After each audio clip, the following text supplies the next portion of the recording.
그 저자와의 대화 연구소가 주최하고 그 진행하는 저자와의 대화는 철도의 눈물을 쓰신 박홍수 선생님을 모시고 진행하게 됐습니다. 아마 오늘 행사가 그동안 연구소가 2013년 기획한 마지막 행사가 되지 않을까 싶고요.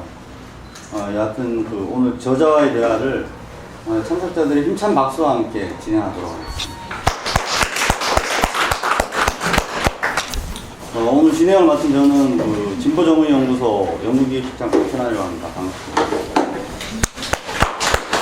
오늘 모신 그 박홍수 선생님은 그 18년 동안 직접 그 현장에서 기관차를 운전을 하셨던 그런 현장 노동자 출신이고요. 그리고 그 이후에는 철도노조 정책팀과 사회공공연구소에서 그 현재 이제 박근혜 정부에서 진행하는 철도 민영화 안에 대해서 집중적으로 좀 연구를 하신 그런 연구자이기도 하고요. 뭐 다들 아시겠지만 이명박 정권 때 4대강을 거의 뭐 파헤쳐가지고 만신창이로 만들어놨다면 박근혜 정권 들어와서는 기존에 잘 운행되고 그다음에 한국의 그 물류의 중심인 철도를 그 만신창이로 만드는 그런 계획들을 진행하고 있지 않은가 싶습니다. 그러면 박홍수 선생님을 모시고 직접적인 이제 강연에 들어가도록 하겠습니다. 박홍수 선생님.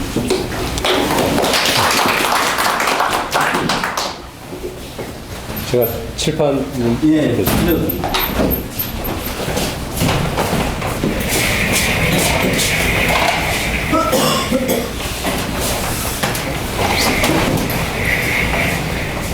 강연 한 1시간 정도 진행하시고 예. 30분 그 이후에 하는 시간.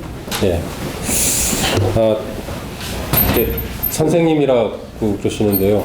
저는 이제 제가 일하는 곳이 그 노동자들이 있는 현장이기 때문에 제가 사실 낯설게 들리고요. 갑자기 유명해져가지고 막 그랬습니다. 만나서 반갑습니다. 제가 오늘 막 제 이름이 있고 이렇게 플래카드 이렇게 달려오면 막 제가 떨리기도 하는데, 그리고 좀 그 양해의 말씀을 드릴 건, 제가 요즘 감기 몸살을 좀 앓고 있어가지고 가끔 이제 기침도 하고 이렇게 이상한 행동을 할지도 모르는데요. 감안하셔서 좀 양해해 주시기 바라고요. 진짜 제가 이렇게 한국의 그 가장 힘 있는 진보정당 이 정의당에서 이렇게 이런 얘기를 할 수 있게 돼서 되게 영광으로 생각합니다.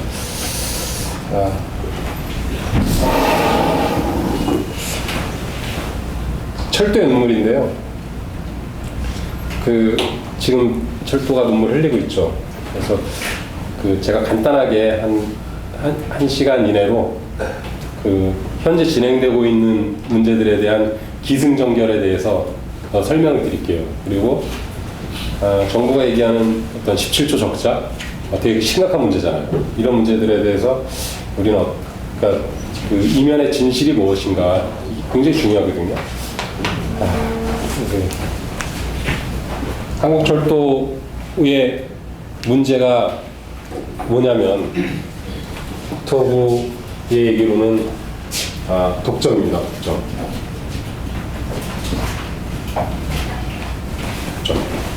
114년.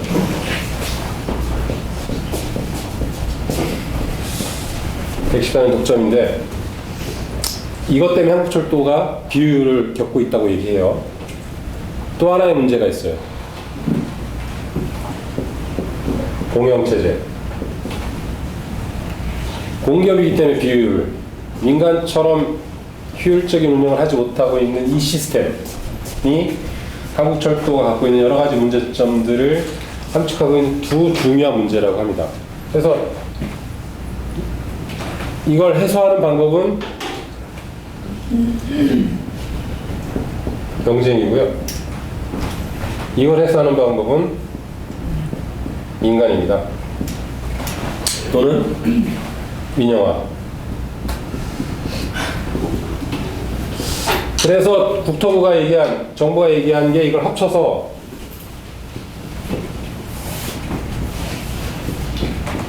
민간 경쟁 체제. 그가 한국철도를 살리는 길이다.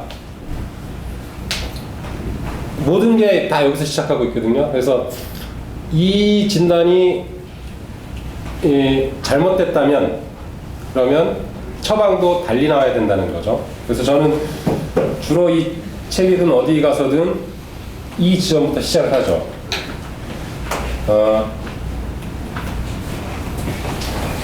우리가 독점이라고 할 때요. 독점 기업이 망합니까? 적자를 보는.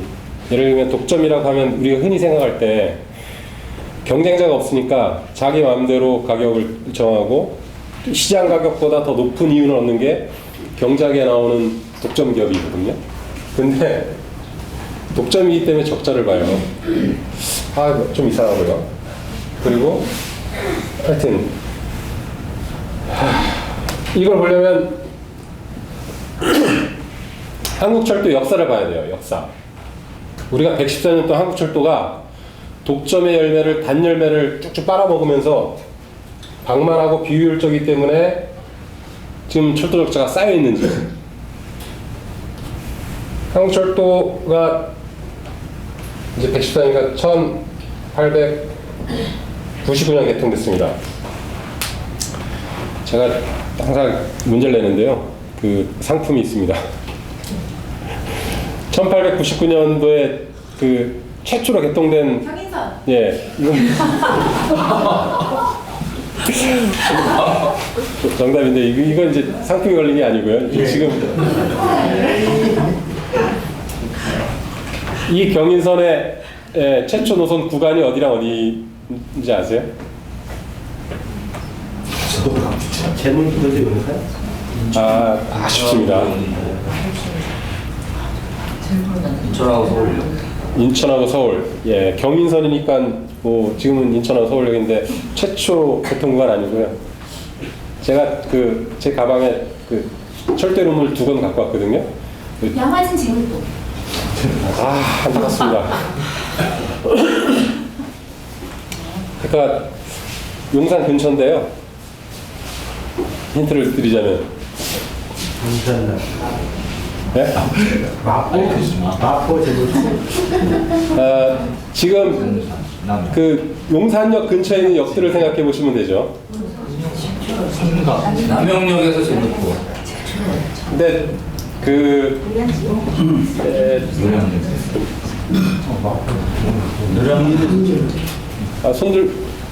노량진 제물. 예? 노량진. 네. 맞는 것 같아.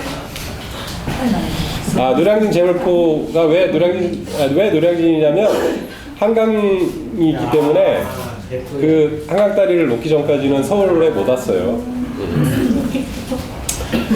한국철도 노량진 제물포 경인선 최초로 개통됐고 그 당시 독립신문에 보면 나는 새도 따라오지 못하고 거대한 화룡거의 그 소리에 온갖 천지 만물이 진동한다고 기사가 나오기도 하는데요. 근데 이 경인선을 누가 놨죠? 예, 일본이 왔습니다. 제가 항상 얘기할 때 한국철도에 5가지 비극이 있다고 얘기하거든요. 첫 번째 비극이 식민지철도예요. 일본이 났죠. 114년 전 대한제국 시대에 외국 열강들이 한국에 들어와서 제일 먼저 요구한 게 지하정원 개발권이에요. 그건 이제 일단 현찰을 챙기자. 두 번째 요구한 게 철도 부설권이었습니다. 철도 부설권을 요구했던 것은 그 당시 근대 교통수단의 맹하, 그 당시 자동차도 없던 시절이고, 그리고 도로 상태가 비만 오면 질척거려서 한양 자체도 경성인 한양 자체 다닐 수 없는 길이었는데, 근대적 교통수단인 철도를 장악하는 국가가 그 나라의 주도권을 가져갈 수밖에 없다는 판단 속에서 이 철도 부설권을 요구했죠. 그래서 경의선, 경인선, 경부선 이 부설권을 얻기 위해서 러시아, 독일, 영국, 프랑스, 일본 엄청나게 경쟁을 하죠. 근데 이 일본이 처음에 부설을 했는데 최초의 부설권은 일본이 아니었어요. 부설권을 일본이 빼앗아 온 건데 그 전에는 어떤 나라가 이 부설권을 경인선 최초 부설권을 가졌을까요? 미국, 네? 러시아. 또 중국 나라. 예? 미국. 예, 미국이 정답이에요. 맞아요. 아간팔.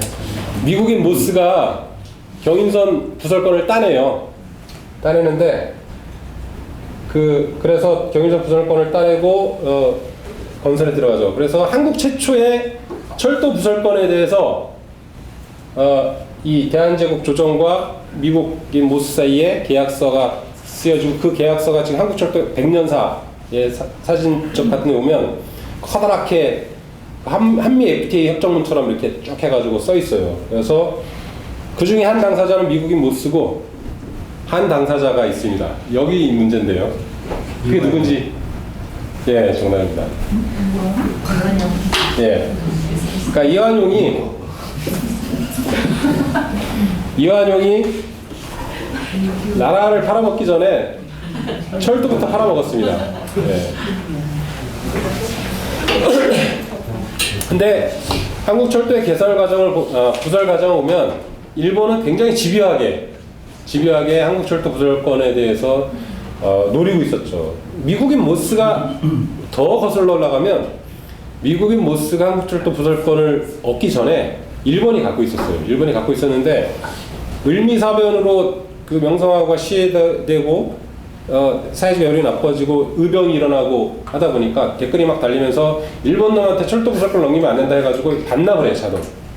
그 틈을 타서 미국인 모스가 개혁을 하고 인천에서 이제 제물포에서 부설을 하는데 이때 미국의 모스가 엄청난 난관에 부딪혀요. 왜냐하면 제물포에 있는 땅을 가진 사람들이 너무 말도 안 되는 땅값을 요구하는 거예요. 이 철도 부설 부지에.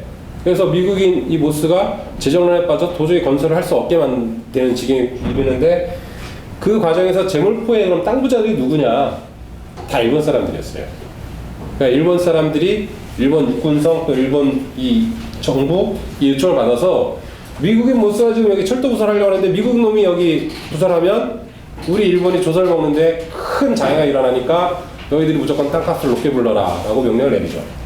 하여튼 그렇게 일본 철도를 놓고요.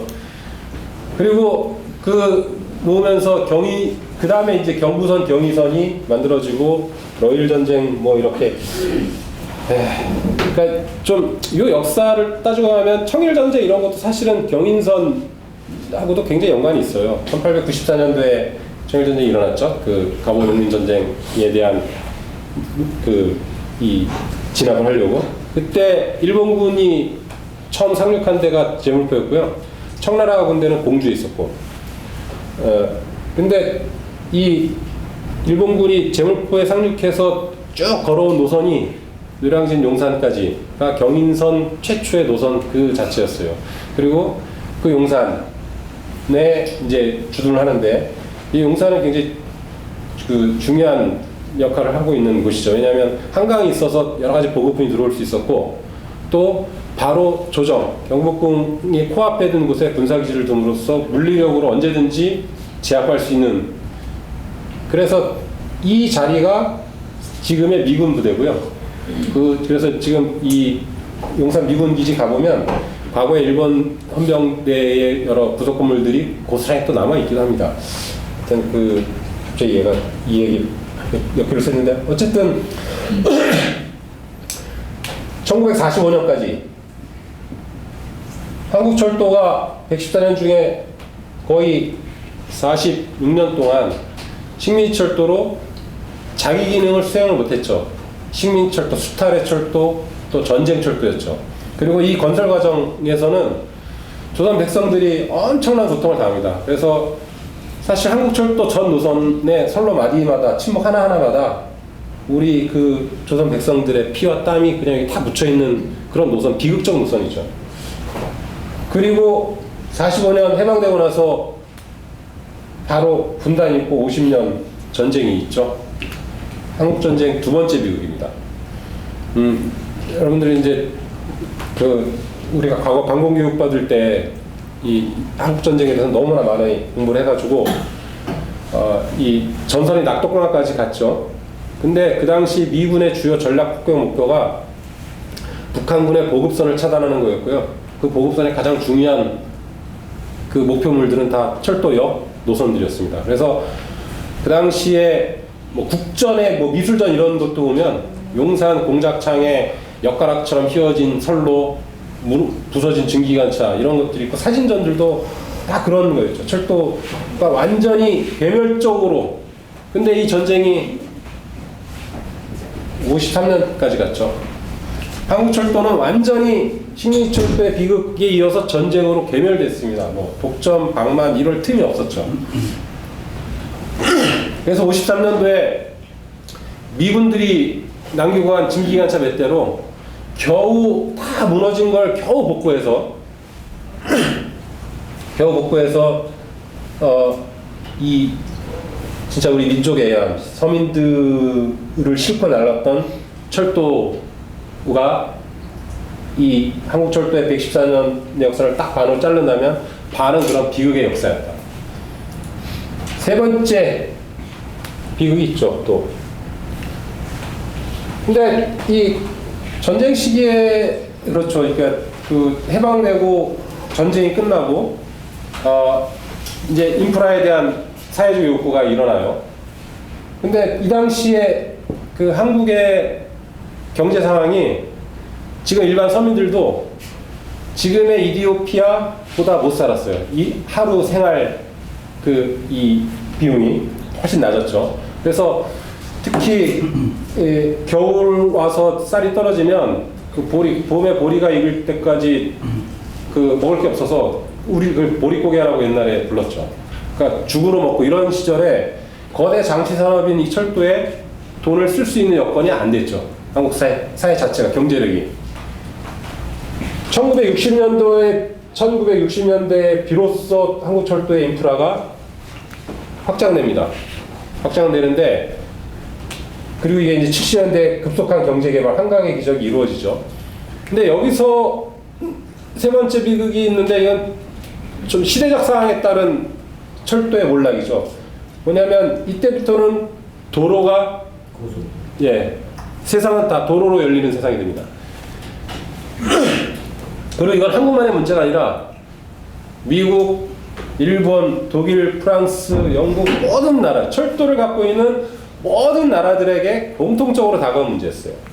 더군다나 한국은 그 경부 고속도로 뚫리면서 어떤 새로운 그 발전의 지향, 그래서 도로를 뚫리는 게, 그리고 자동차가 달리는 게 한국 산업의 어떤, 또는 한국이 발전을 보여주는 지표였어요. 그래서 그 당시 사실 뭐 서울의 시내 높은 빌딩들과 거리를 가득 메운 자동차들이 발전하는 대한민국의 상징이었죠.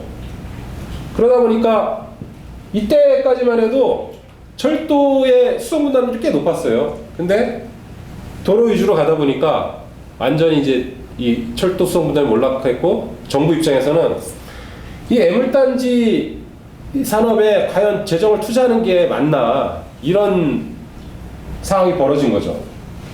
그래서 철도는 전 세계적으로 대표적인 사양 산업으로 전락했고, 그래서 70년대, 80년대, 90년대의 옛날 신문 기사들을 보면 이 엄청난 철도 적자를 어떻게 해소할 것인가에 대한 문제, 지금과 똑같은 문제들이 제기되고 있습니다.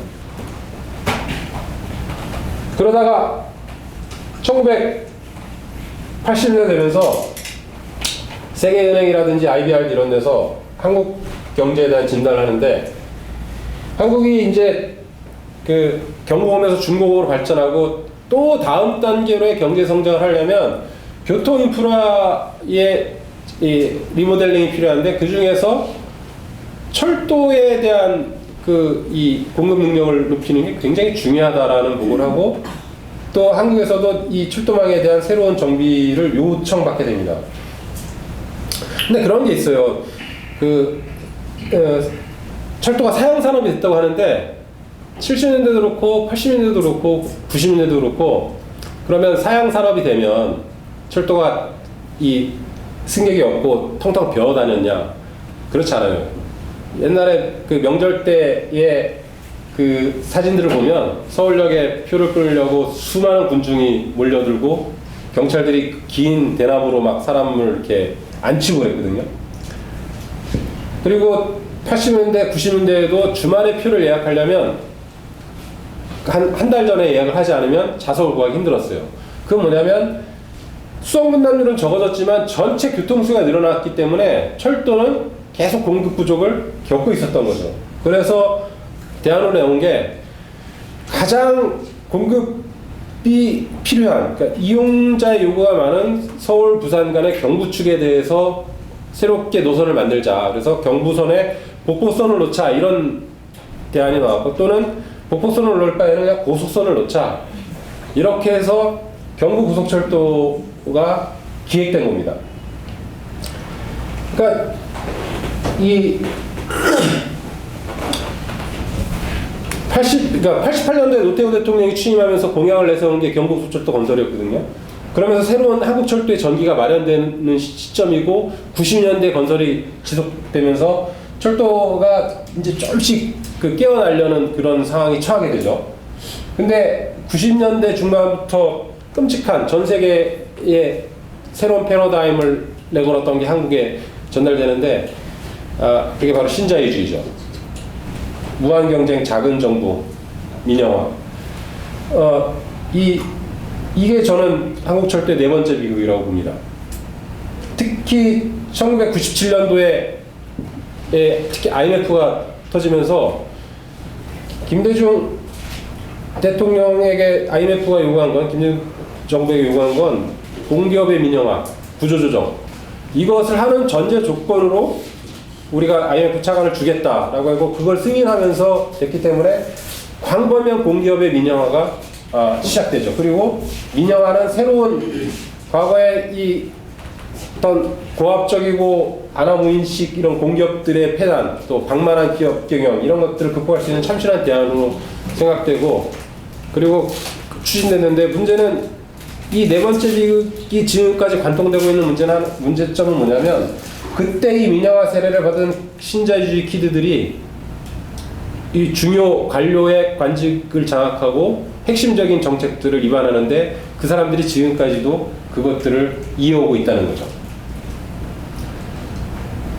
다섯 번째 비극은 지금 이제 서울 KTX와 관련된 KTX 운영권 분리인데요. 제가 이제 한국철도의 문제가 뭔지 다시 한번 이제, 이건 이빨이 아닙니다. 코도 아니고요.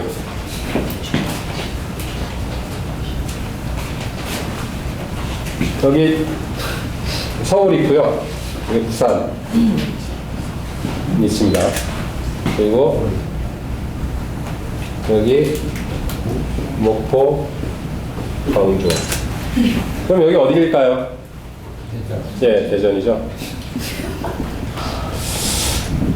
대전이고, 또 여기서 이 여수, 순천 가는 노선이 또 있습니다. 이걸 우리 호남선이라고 부르고요. 여기는 전라선. 그럼 여기 갈라지는 건 또 어딘지 아세요? 네? 익산. 옛날에 일이라고 불렀죠. 뭐 여기 그럼 여기 한 천안이 있고요.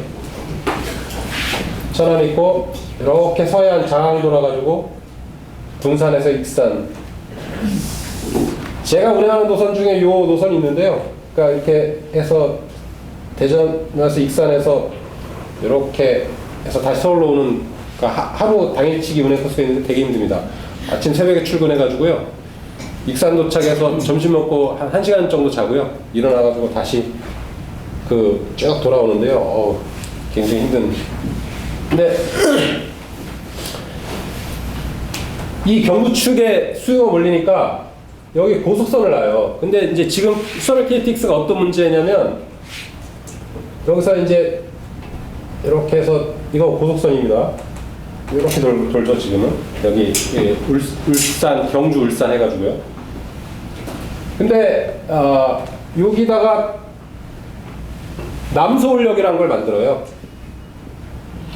남서울역 최초에 이 설계할 때 이 남서울역 같은 경우가 한국철도에 대한 근본적인 문제의식 없이 주먹구구식으로 만들어진 가장 대표적인 역이에요.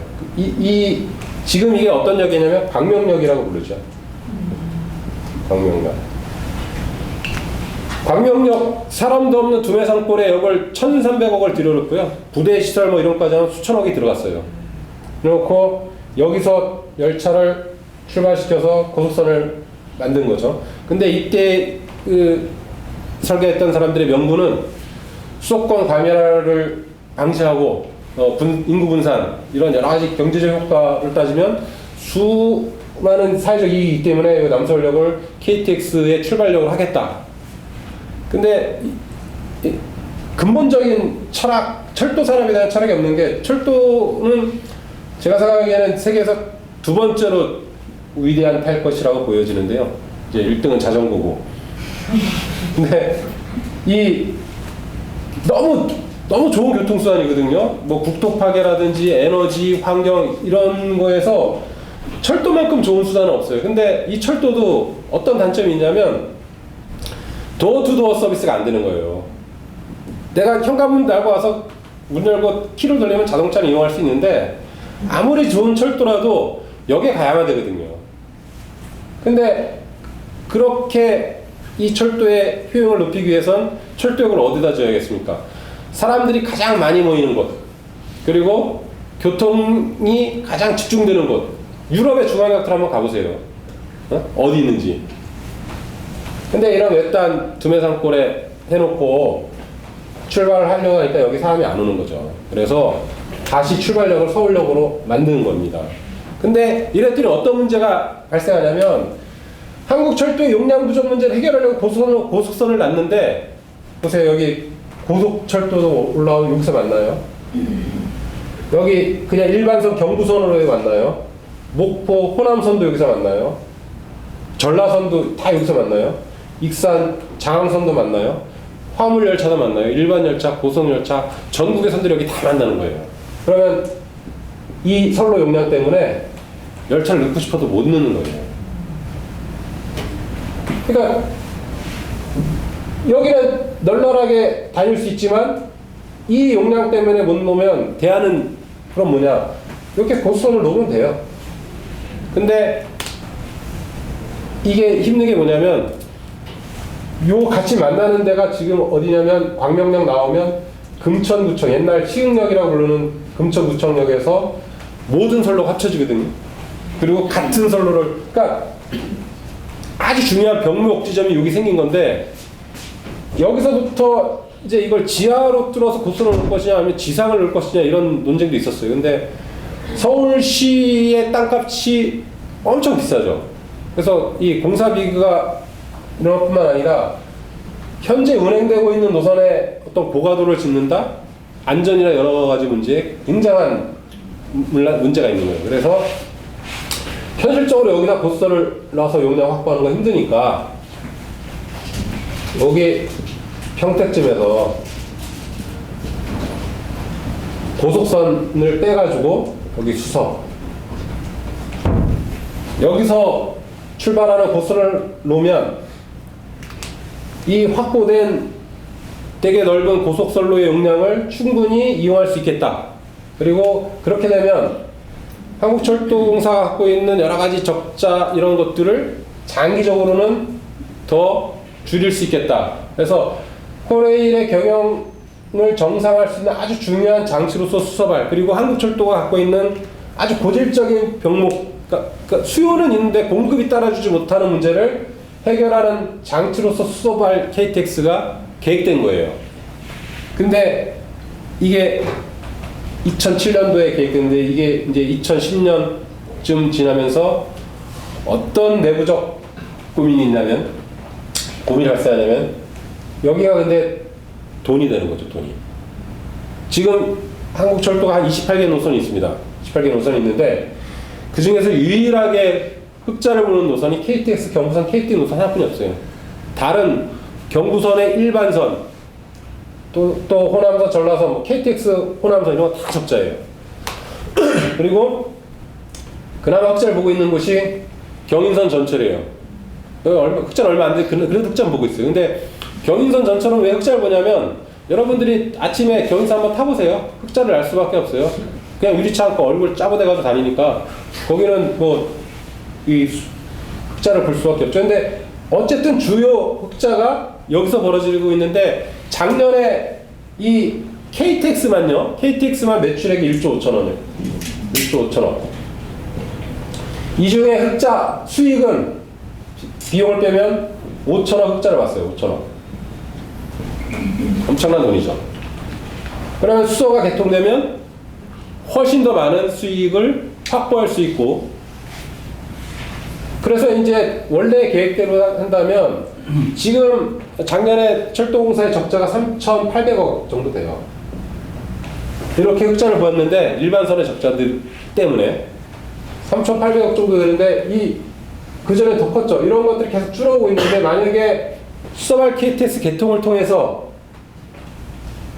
당장 2016년 정도 되면 5천억 수익에서 약 7천억까지 늘고요. 2020년 정도 되면 이게 조 단위까지 가면 결국 단기순 이런 적자를 안 보고 단기순이익을 가져갈 수 있고 나중에는 누적 적자까지 갚을 수 있는 구조를 만들어지게 되죠. 그럼 어떤 문제가 생기냐면 코레일이란 철도 기업이 되게 건실한 기업이 돼버려요. 근데 이거는 국토부 관료들 입장에서는 굉장히 두려운 거죠. 왜? 자기 마음대로 핸들링을 할 수 없는 구조를 갖게 되는 거예요. 건실한 기업이 되면 경영 투명성 이런 것들을 더 압박할 수 있고 더 효율적인 공익적 성격의 효율성을 강화할 수 있는 여러 조건들이 형성되는데 그런 꼴을 국토부는 보지 못하죠. 결과적으로 이 수익 노선을 떼서 재벌에게 주겠다고 했던 게 이명박 정권의 철도 정책이었어요. 그 당시에는 아주 대놓고 민간에 개방하겠다 그래서 사업자 공모라고 여기 재벌사들의 이 신청을 받았었죠. 근데 그런 것들이 정권 말기적 상황과 맞물리면서 사회적 반대가 심해져가지고 포기된 거죠. 그래서 보면 지금 가장 그 대통령도 그렇고 철도공사 사장도 그렇고 야 이건 민영화 아니다. 민영화 아니다. 라고 하는데 그 이유는 뭐냐면 이 새로 신설되는 법인의 지분이 다 공적 자금이고 공기업이기 때문에 민영 아니다라는 거거든요. 근데 문제 뭐냐면 애초에 지금 수서발 KTX라는 경쟁 시스템을 도입하는 것 자체가 이미 이명박 정권 때 설계된 민영화를 전제로 해서 설계된 시스템을 그대로 놔두고 지분율만 갖고 장난을 치는 거예요. 그러니까 지금 뭐냐면 백화점 설계도를 갖다 놓고 준비해왔는데 반대가 심하니까 이건 그냥 가정주택으로 쓸 거야 라고 얘기하는 거죠. 그리고 지금 공사를 하는 거예요. 그리고 백화점을 지으면서 사실은 가정주택을 절대 백화점을 안 쓸 테니까 뭐 안심해 이런 꼴이거든요. 여러 가지 안전장치를 둔다고 하죠. 뭐 정감, 매각 방지인데 기본적으로 그렇습니다. 안전장치를 둬야 하는 그 이유가 위험하기 때문에 안전장치를 두는 거거든요. 저희들이 얘기하는 그런 거죠. 안전장치가 필요 없는 태생적으로 시스템적으로 안전할 수 있는 공기업의 가치를 제대로 실현할 수 있는 기업을 만들 수 있는데 왜 안전장치가 필요한 기업을 만드냐. 이게 주식회사거든요. 신설법인이. 주식회사의 가장 기본적인 특징은 주식을 통한 수익, 배당 수익과 매각이에요. 주식을 매각하거나 매입하는 과정이 이게 그리고 이 주식회사라는 것은 민간기업의 가장 전형적인 형태죠. 이런 걸 만들어 놓고 우리는 그 주식회사 기능을 일정 정도 정지시키게 매각을 안 하게 할게. 그냥 배당 수익만 줄게. 이러면서 민영화가 아니라고 하는 거죠. 그럼 좋습니다. 그걸 민영 아니라고 치자. 그러면 경쟁체제가 한국철도 산업의 발전을 담보할 수 있는지. 진짜 말이 안 되는 게 서울역에 사는 사람이 수서까지 지금 이 퇴근길 같은 거 하면 어떨 때는 한 2시간도 걸리고요. 지하철을 타도 1시간을 걸려요. 경쟁사가 좋다고 은평구에 사는 사람이 수서 가서 이 절차를 타겠습니까? 아니면 강동구에 있는 분들이 나는 수서 KTX 경쟁사 싫어, 서울 코레일 거 타려고 서울로 안 가거든요. 또는 역으로 부산에서 출발하는 분들이 남대문 시장에 볼 일이 있는데 KTX를 타는 이유는 빨리 가려고 하는 거거든요. 그런데 수서가 한 10% 싸. 그래서 이걸 타고 수서에 가서 남대문 시장까지 또 1시간 반 동안 간다는 이 발상 자체가 되게 웃기는 거죠. 한편으로는. 철도 산업에서는 경쟁이 성립되지 않아요. 왜 성립되지 않냐면, 그러니까 국토부는 이런 말을 하거든요. 철도도 도로나 항공처럼 경쟁하자. 도로나 항공은 정부가 소유권을 갖고 여러 운영사가 있는데 그런 운영사들이 서로 경쟁하면 훨씬 더 효율적인 기업이 된다라고 하는데, 철도를 처음 설계했던 조지 스티븐슨도 그런 생각은 미친 짓이라 그래요. 왜? 철도의 특성은 그런 게 아니다. 저기 기관차 경주대 보신 분 있으세요? 아니면 기관차 쇼? 비행기 에어쇼는 있어요. 또 F1 자동차 경주대 있죠. 그리고 비행기나 배나 이 도로 자가용, 그러니까 이 승용차는 자동차는 자가용이 있어요. 그리고 뭐 관광버스도 있고 영업용도 있고 아니면 스포츠나 레저 용도까지 다 있어요.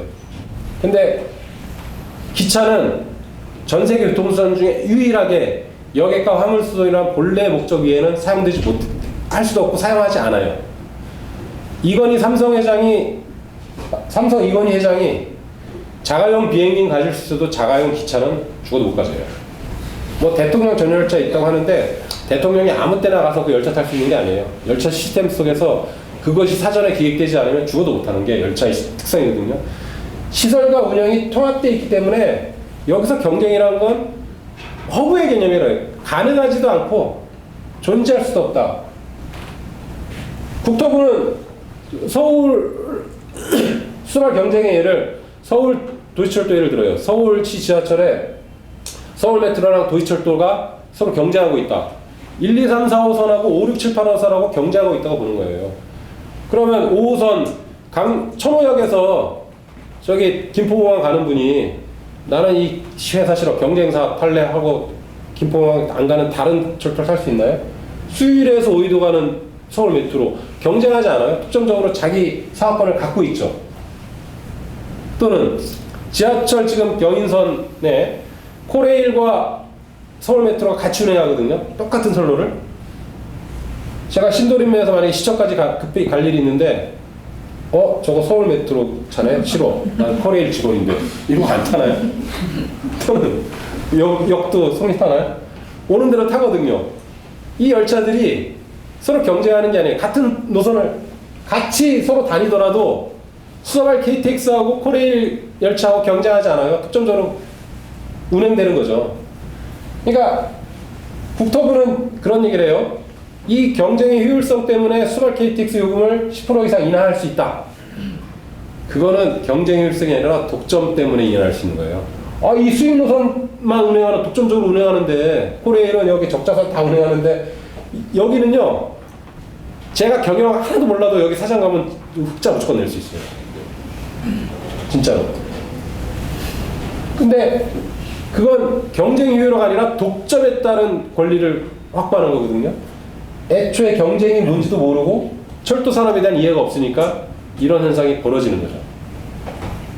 그래서 지금 정부는 민영 아니고 그래도 경쟁 체제로 도입해야 되는 것 아니냐. 경쟁 체제 도입하면 완전히 한국철도 네트워크 그대로 망합니다. 왜냐하면 네트워크는요, 균질성이 되게 중요해요. 지금 저는 지하철 9호선이나 신분당선을 수도권 지하철 시스템이잖아요. 이거 완전 바이러스라고 보는데 1호선하고 그러니까 1, 2, 3, 4, 5선하고 5, 6, 7, 8호선은 같이 환승할 때 어떤 문제도 없어요. 그냥 통로 따라 가면 돼요. 근데 지하철 9호선이나 신분당선은 어쨌든 거기 태그를 해야 돼요. 돈을 더 요금을 안 내더라도. 그리고 신분당선은 요금을 더 내야 돼요. 이 네트워크의 균일함을 깨고 있죠. 신분당선은 기본 요금이 1,750원이거든요. 근데 신분당선 보세요. 거기는 직원도 다른 회사보다 훨씬 적어요. 무인 운전에 기관사도 필요 없어요. 인건비도 적게 들어요. 관리비도 적게 들어요. 근데 요금은 더 많이 받아요. 17점 몇 킬로뿐 운행 안 해요. 이게 민간 기업의, 그러니까 서울 시민이라면 그 노선이 어디든지 똑같은 요금으로 회사에 구분 없이 탈 수 있어야 되거든요. 근데 지하철 9호선 같은 거 요금 올리려다가 안 됐죠. 근데 어쨌든 그 구간을 통과하려면 이 기계 한 번 더 찍어야 돼요. 불필요한 기계들을 또 설치해야 돼요. 이런 사회적 비용들이 끊임없이 내부적으로 발생할 수 있는 구조를 지금 수소발 KTX는 만들려고 하는 거죠. 한국철도가 17조 적자 때문에 그래 다 좋다. 근데 이 적자를 어떻게 할 건데 이 부실 방만 기업의 적자를 어떻게 해소해야 되는 거 아니냐 이런 얘기를 하거든요. 이 적자가 어디서 발생했을까요? 제가 이제 이제 분석을 해드릴게요. 진실을 죄송합니다. 이 경부고속철도 건설할 때요. 정부가 내놓은 안이 건설비가 5조 6천억 이면 된다라고 했어요. 그리고 공기는 6년 동안 봉사해서 5조 6천원 들여서 우리가 건설하고 이렇게 경부철도 건설되면 사회적으로 굉장히 큰 이득이 있을 것이다 라고 했어요. 근데 그렇게 밝혔으면 5조 6천억에 건설해야 되는 게 맞지 않습니까? 근데 이게 나중에 18조가 넘는 돈이 들었어요. 그리고 공기는 12년이 걸렸어요. 그러면 이 18조가 넘는 비용은 코레일의 경우가 아무 상관없어요. 건설 과정에서 발생한 거예요. 그럼 이게 왜 발생했냐? 이 영혼과 철학이 없는 인간들이 그냥 지도에 자대고 쭉 설계를 해가지고 갑자기 폐탄강을 지나가서 다시 설계해서 우회한다든지 아니면 재공사를 한다든지 또는 문화재가 발견돼요. 환경조사도 제대로 안 해서 그러면 문화재 발굴할 때까지 기다린다든지 더 중요한 문제가 있어요. 정치적 이해관계. 대전 대구 노선들이 여기 있어요.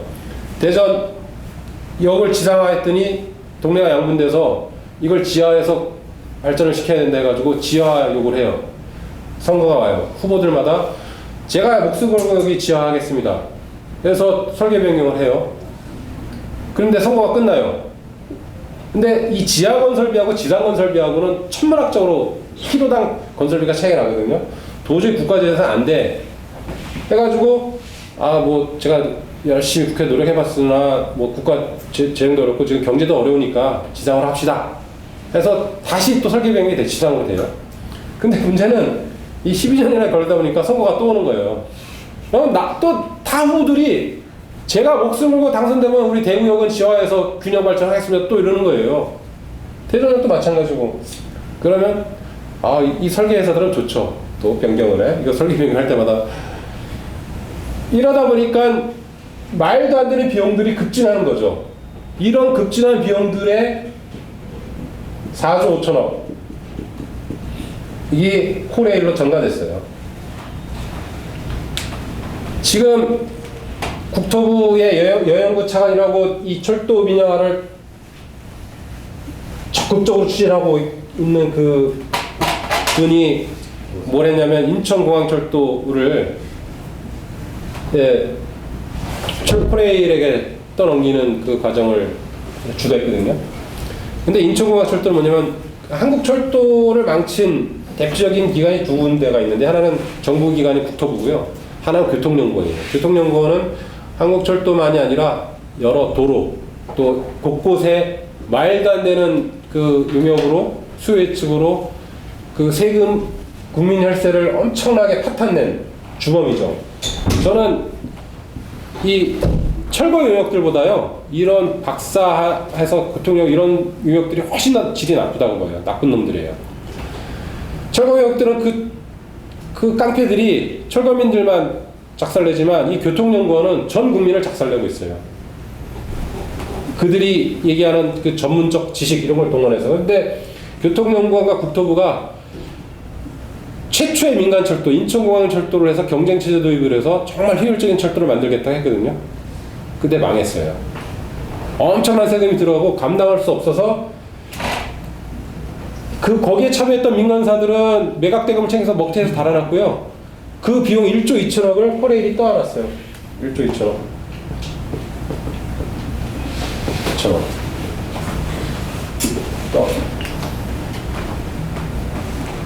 그런 비용들. 그리고 또 하나 문제가 있죠. 철도 요금이 지금 100원이라고 치면 원가가요. 현재 78원을 받고 있어요. 그러니까 외국은 막 흑자 보고 있다. 뭐 일본 철도 흑자 보고 있는데 일본은 이 원가가 100원이면 한 120원 받는 거예요. 이익까지 해서. 그럼 흑자를 보죠. 그럼 한국 철도가 원가 100원이면 78원 받는 게 맞나요? 100원 받아야 되죠. 근데 이렇게 받았다가는 물가 관리가 안 돼요. 요금이 폭등하면 서민 부담으로 바로 이어지기 때문에 정부 정책적으로 이거는 관리를 할 수밖에 없어요. 이건 계획된 적자, 적극적 적자, 철도의 사회적 역할을 하는 또 하나 문제가 있어요. 한국 철도 적자의 가장 악성 적자, 정부가 얘기하는 적자는 화물철도 적자예요. 화물철도. 조사해봤더니 화물철도 영업 개수가 197이에요. 190%. 이게 무슨 말이냐면, 내가 그러니까 이걸 200%라고 하죠. 뭐 3% 추가해서 과거에는 210%였는데 좀 다운됐어요. 이게 무슨 말이냐면 내가 1,000원을 벌기 위해서는 2,000원을 써야 되는 거죠. 민간 기업이면 이거 할 수 있을까요? 제가 1,000원, 2,000원 했지만 내가 10억을 벌기 위해서 20억을 써야 된다. 민간 기업은 못 하는 거죠. 그럼 화물철도는 이러고 있거든요. 근데 왜 이러고 있냐? 한국이 수출로 먹고 사는 경제라고 하잖아요. 근데 수출 경쟁이 가장 중요한 것 중에 하나 가격 경쟁력이거든요. 근데 가격 경쟁력 중에서 가격을 구성하는 중에서 물류비가 차지하는 비용이 엄청나요. 근데 이 물류비를 철도가 흡수해 주는 거죠. 만약에 한국철도 흑자 보자고 화물철도의 물류비를 팍 올려봐요. 그러면 수출 기업들의 가격 경쟁력이 그만큼 떨어지는 거예요. 그러면 국제 시장에서 한국의 이 경쟁력을 낮춰서 전체적인 사회적 부를 감소시키는 게 중요하냐, 철도가 적자를 감소하는 게 중요하냐, 어떤 게 더 사회 전체적으로 이익이냐, 이걸 봐야죠. 이게 부실방만의 결과가 아니거든요. 이건 뭐냐면 그런 거죠. 전기세를 내는데 산업용 전기를 싸게 해주는 거랑 마찬가지예요. 아니, 화물철도 거의 반값을 이용하게 하면 우리도 일반 여객철도도 반값을 이용하게 해야죠. 근데 이건 국가 경제를 위해서 적극적으로 철도가 자기 역할을 수행하는 건데 이 전체 17조에 이게 들어가니까 부실방만의 영역으로 그냥 퉁쳐버리는 거예요. 근데 화물철도가 진짜 적자인가? 철도의 수송 분담률이요 4.5%예요. 한 4.7% 돼요, 정확히. 숫자에 좀 약한데 4.7% 정도 되는데, 그러면 나머지는 도로가 한 67, 8% 거의 도 70% 가까이 되죠. 그리고 뭐 해운, 항공 이렇게 되는데, 그러면 이게 4.7%밖에 안 되고 엄청난 적자를 하니까 이거 없애버리자라고 하면 어떤 일이 벌어질까요? 지금 의왕에 컨테이너 기지가 있어요. 지금 파업해서 거기 거의 지금 안 다니고 있는데요. 의왕에서 부산진에 있는 컨테이너 기지까지 하루에도 수십 편의 화물차가 수출입 화물을 갖고 날러요. 그리고 중앙선에는 시멘트 열차들이 되는데 컨테이너를 차 한번 갈 때마다 보통 27량, 30량을 달고 가요. 그리고 저는 이제 중앙선으로 걸 가끔 시멘트 열차를 청량에서 받아서 이 수색의 그 시멘트 공장으로 날라주기도 하는데, 그때 보통 한 번 움직일 때마다 시멘트 그 열차 한 20량의 화차를 움직여요. 이게 한 30량짜리 컨테이너 하루에 20편만 안 다닌다고 생각해봐요. 화물차 600대가 고속도로로 가야 돼요. 600대가. 600명의 운전기사가 필요하고요. 600대의 거대한 차량이 필요하고요. 600대만큼의 기름값이 들어가야 되고요. 600대만큼 오염을 시키고 있어요. 고속도로를 파괴하는 주 원인이 소형차가 아니에요. 대형차들이거든요. 그 도로 파괴 비용, 교통 혼잡 비용, 환경오염 비용, 유류 비용, 이 4.7%라는 어떤 에어백 같은 역할, 철도가 흡수하는 교통 시스템이 다른 물류에 굉장히 도움이 되고 있는 거죠. 문제는 이 분담률을 어떻게 높일까를 고민해야 돼요. 이게 적자니까 대충 하고 뭐 자회사 설립하고 어떻게 효율화 이런 게 아니라 화물철도를 어떻게 더 효과적으로 활용할 수 있는가, 그게 국가 경제적으로 훨씬 더 이익이다. 이거는 화물철도가 보는 적자를 상쇄하고도 훨씬 더 많은 이익을 창출하고 있거든요. 근데 국토부 입장에서는 수치로만 보는 거죠. 화물은 적자다, 비효율이다. 대표적인 비율이 화물철도라고 이해하거든요. 외국은 이런 철도에 대해서 사회 경제적 한계 비용이라는 개념을 도입해서 정부 보조금을 엄청나게 지급하고 있는 사례가 있어요. 결과적으로 보면 그 외에 또 이제 여러 가지 적자를 구성하는 뭐 과도한 선로 사용료라고 해서 뭐냐면 그 철도가 옛날엔 시설과 운영이 한 회사였거든요. 근데 지금은 분리됐어요. 시설회사랑 운영회사. 근데 그 분리될 때 명분은 좋았어요. 시설은 국가가 책임질 테니까 운영만 맡아서 열심히 효율해서 흑자를 내라 라고 했는데, 실상은 이 시설에 대한 비용을 운영회사의 운영수익으로 다 빨아들이는 구조예요. 그러니까 고속버스 회사한테 고속도로 건설 비용을 내라 그러면 말이 되나요? 근데 지금 한국은 그런 꼴이에요. 국가가 담지해야 될 사회 기반 시설에 대한 자기 역할을 전혀 하지 않고 방기하고 있는 거죠. 그리고 그것에 대한 책임을 희생양을 포레일로 삼고, 그 희생양을 포레일로 삼고 여기에 들어가는 비용은 시민들이 갚으라 이거예요. 서민들이.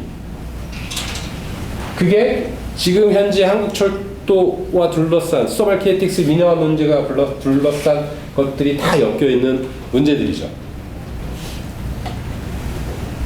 그러니까 저는 마무리를 하자면, 지금 현재 진행되는 한국철도를 둘러싼 여러 가지 담론이나 이런 것들은 기본적으로 국가가 해야 될 역할이 있고 기업이 해야 될 역할이 다르거든요. 이 국가가 존재하는 이유가 뭡니까? 이 전체 공동체의 시민적 권리를 보장하고 이 누릴 수 있게 해주는 건데, 이 영역들을 계속 파괴하고 있는데 앞장서고 있는 게 과연 이 국가 기구를 관리하고 있는 사람들이 자기 역할을 하고 있는가? 공무원이 뭡니까? 공무원. 공적인 업무를 하는 거잖아요. 사적인 이해관계가 아니라 전체 공동체 이익을 위해서 노력해야 되는 사람들이 어떻게 보면 아주 극단적인 사적 이윤 논리에 빠져 있는 걸 보면 저는 굉장히 자괴감도 들고요. 그래서 이제 철도에 대해서 쭉 이런 얘기를 했지만, 저는 사실 철도의 다른 문제들도 많이 얘기하고 싶거든요. 근데 요즘 이제 이 민영화 문제가 민영화 문제이니만큼, 그러니까 이 지금 현재 이런 철도 민영화 문제에 대해서 이렇게 집중할 수밖에 없었는데, 다음에 시간이 되면 철도가 갖고 있는 다른 매력들, 이런 것들도 좀 이해할 수 있는 기회가 있었으면 좋겠습니다. 하여튼 오늘 간단하게 철도 민영화 갖고 있는 여러 가지 문제들 이 정도로 마치겠습니다. 다시 한번 좋은 말씀 해주신 박근구 선생님한테 큰 박수. 철도의 민영화에 대한 이런저런 문제들에 대해서 자세하게 말씀드렸는데, 그 외에도 철도와 관련된 뭐 의문이나 이런 것들이 있다면 부담 없이 질문해 주시고 자유롭게 토론을 하셔도 되고. 네. 전 어떤 책을 읽으니까 한국의 지역은 일본하고 비슷해서 산이 많은 지역은 기본적으로 철도를 많이 놔야 되는데, 한국의 아까 비극의 몇 가지를 얘기하셨는데 한국 철도의 가장 큰 비극은 6.25다라고 누가 얘기를 하더라고요. 예. 그러니까 뭐냐면 기본적으로 강남이 개발된 가장 큰 원인 중에 하나가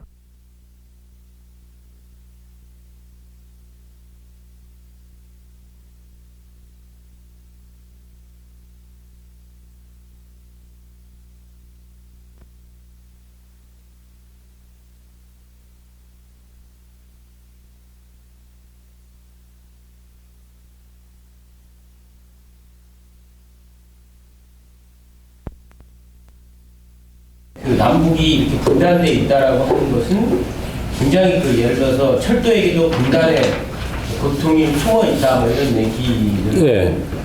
이걸 들어봤는데 그 선생님께서 그 어떻게 이렇게 그 박홍수 동지께서 어떻게 생각을 하시는지 그 부분들이 그러니까 예를 들면 만약에 그런 저는 굉장히 그 부분이 주요한 원인이었다고 생각을 저는 하거든요. 그냥 개인적으로는 예. 철도의 비극 중에 가장 큰 비극은 그 일제 때도 아니고 이렇게 생각을 하는데 뭐 하시면서 예를 들어서 어떤지 뭐 그런 이제 지금 한국철도의 전체 구간 그 운영 키로가 3,500km거든요. 근데 사실 일제 시대나 지금이나 한국의 철도 운영 키로가 변하지 않았어요.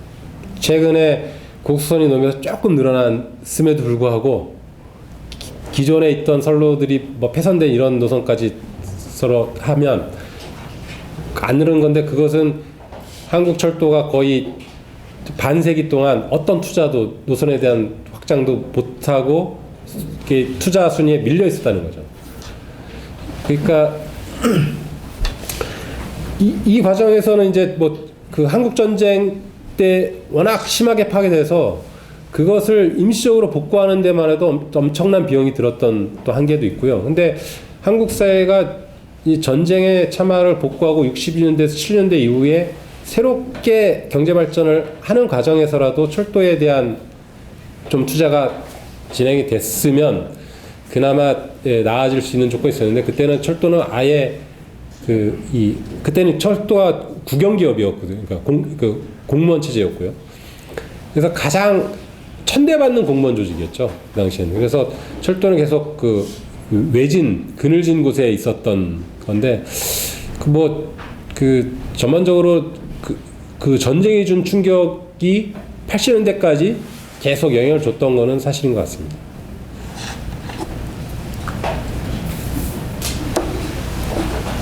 그러니까 한국 사회가 이 자동차 위주의 사회가 된 과정 중에 또 중요한 건 토건 마피아들이 작동하는 구조가 있어요.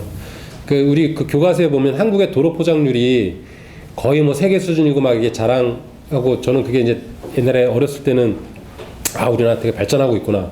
도로도 뭐 그래서 옛날 새마을로라도 뭐 시골길도 다 새로 닦고. 근데 실제로 봤더니 외국의 선진국 같은 경우는 그냥 자연스러운 도로 상태를 놔두는 곳은 포장하지 않더라고요. 근데 한국은 1년 동안 거의 차도 얼마 안 다니는 102대간 이상한 그 골짜기에도 포장도로를 해놨어요. 그게 왜 그러냐면 그렇게 도로를 한번 건설해 놓으면요.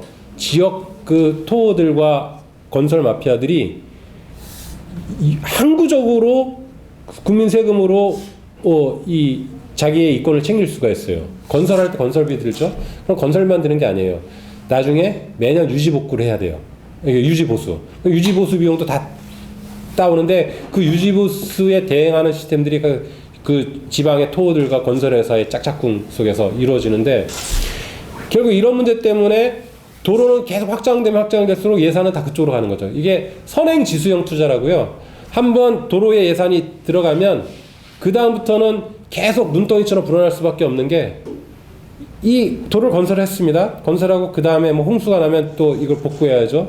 그리고 장기적인 유지보수비가 들어가야 되니까 그러니까 이 덩치만큼 계속 돈이 쏠려가게 돼 있는데 그러다 보니까는 마피아들은 도로 건설만큼 좋은 게 없어요. 그래서 지방의 의원들은 뭐 국회의원들 마찬가지지만 뭐 도로 놓겠습니다 하면 뭐 서민들은 실제적인 이익을 보는 것도 아니에요. 왜냐하면 그 두매산골 이런 데 놓거든요. 뭐 한국의 102대가 곳곳에 가보세요. 근데 그렇게 나가는 헛된 돈들이 건강한 이 교통수단으로 발현될 수 있는 철도에 투자되는 이 통로를 바꾸는 것, 물길을. 근데 이것도 되게 힘들어요. 왜냐면 자동차 업계 로비, 토건 마피아들, 국토부를 장악하고 있는 여러 이해관계들 때문에, 커넥션 때문에 이 전환이 굉장히 힘든데, 유럽에서는 이제 80년대 말부터 90년대부터 도로 투자보다 철도 투자가 훨씬 많이 되고 있어요. 그러니까 향후 지속 가능한 삶을 위해서는 철도에 대해서 투자를 하지 않으면 그 사회의 지속 가능성을 담보할 수 없다. 그래서 지금 저 국토부는 그런 얘기도 해요. 경쟁이 꼭 철도만의 경쟁이 아니라 철도가 도로나 항공 이런 것도 또 경쟁해야 된다. 그러기 위해서 유일해야 된다. 수소 밝게 뛰는 스택스 분리는 그런 전기를 마련하는 것이다라고 얘기하는데, 그것도 그러니까 그 도로 회사나 그러니까 이 고속버스 회사나 항공회사는 그렇게 얘기할 수 있어요. 근데 국가 정책을 담당하는 사람은 그렇게 얘기하면 안 되죠. 이미 유럽에서는 각 교통수단이 서로 경쟁하고 이런 게 아니라 교통수단별로 서로 상호 호환과 보완 역할을 해서 가장 최적의 교통시스템을 만드는 것이 국가의 역할이지, 그걸 경쟁시켜가지고 그런 거죠. 아니 고속버스 회사랑 철도가 경쟁해서 둘 중에 하나 망하는 게 이게 정상인 사회인가요? 그렇습니다.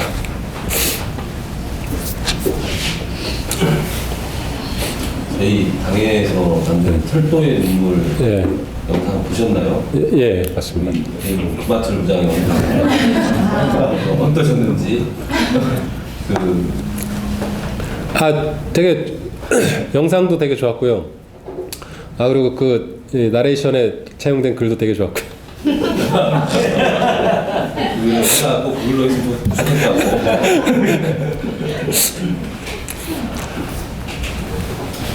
그 철도를 운행하다 보면 그 이제 제가 그런 얘기를 많이 했습니다.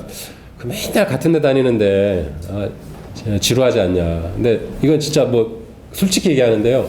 지루하지 않습니다. 그 봄, 여름, 가을, 겨울 또 낮 시간이냐 밤 시간이냐 새벽 시간이냐에 따라 다르고, 비가 오나 눈이 오나 또는 안개가 끼거나 꽃이 지거나 아니면 황금 논에 가득 찬 벼들의 황금 물결 보는 것도 좋고요. 그리고 이제 그게 다 이제 추수가 끝나가지고 황량한 그 들판을 보는 것도 나름대로 운치가 있고요. 굉장히 매일매일 다양한 다른 경치를 보는 것 같아서 좋은데, 그런 경치들을 볼 수 있는 아주 매력적인 교통수단이 이제 철도에 제일 앞에서 보는 건 또 특권이거든요. 예. 그 옆에 창으로 보는 거랑은 약간 맛이 다릅니다. 저희가 그 영상을 만드는데요. 이게 이제 우연이 많았어요. 이게 네. 원래 처음에 이제 그 문구를 모티브로 만드는데, 여기가 다 이제 출장을 가야 되나 이랬는데, 유튜브를 찾아보니까 어떤 분이 그 철도 오타쿠 같은 분이 계시더라고요. 정말로 한국에 있는 정말 모든 간이어와 네. 여기서 철도를 타고 그 공수 네. 말씀하신 그 장면들을 찍어서 유튜브에 올리시는 분이에요. 네. 지금은 이제 일본으로 가게 됐어요. 네. 이제 우리 연락처도 보고 그렇고 이분한테 이제 유튜브로 쪽지를 보냈는데 네. 그 영상을 맘대로 써도 좋다, 철도민영화 반대하신다 이런 네. 주셔가지고 이게 진짜 운때가 잘 맞았네요. 그런 분 많으시더라고요. 네. 이 철도에 보면 숨어 있는 고수들이 많아가지고요. 저는 이제 그 명함 안 내밀고 조용히 있습니다.